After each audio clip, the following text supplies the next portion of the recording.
DD quarterly reports. The first thing that we want to do is to go to the admin dashboard. Then we want to choose quarterlies due. And it will bring you up to a search area. The magnifying glass throughout Ruby signifies search.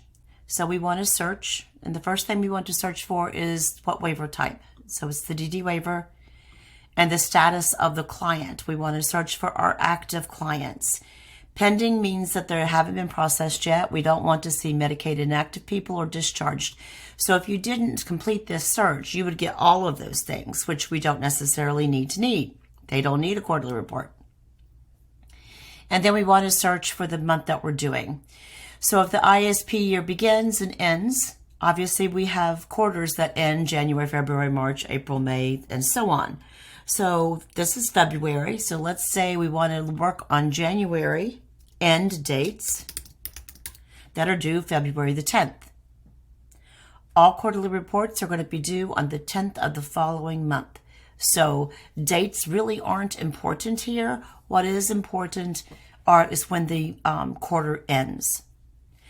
After you type that in, you want to click into a white space and either hit enter or return on your keyboard. Or your computer may be set up to where you may have to enter it twice. I'm not sure. I think we had a little bit of an issue with that trying to find them before. You'll have to play around with your particular computer and see how your enter button works. So let's choose Mickey Mouse. It looks like Mickey Mouse, his quarter was November through October, so his first quarter would end in January. So the first thing we're going to do is choose his name.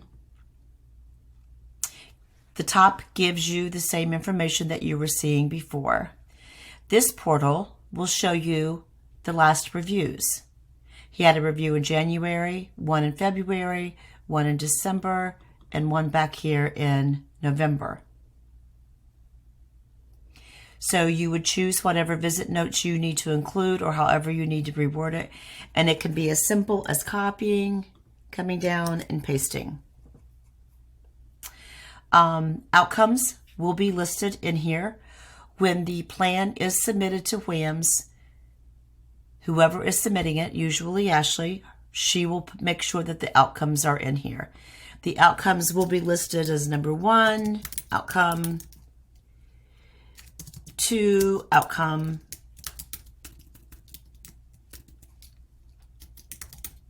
it would help if I could spell today or type. We want to not list 1 and then enter, list 2 and then enter, because then you could start to run out of space. And on the quarterly report, we need to keep it as condensed as possible. We'll, of course, answer all these questions. Date of this report, we're pretending like is 2/10. The date we submitted, maybe we didn't submit it until the 14th. The submitted to WHAMS date is for internal use only. This will not show up on the quarterly report, only the date of this report, and the staff who created the quarterly report. Right now, it's just Ashley, Stephanie, and Shanita. So after that's complete, you want to hit print.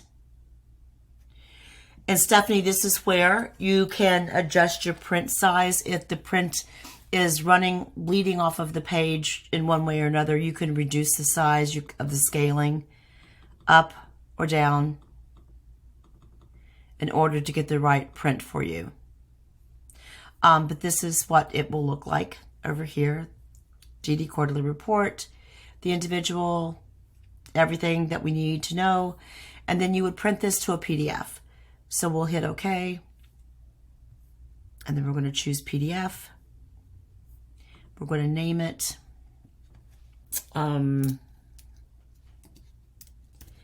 First, I'm not sure the naming convention.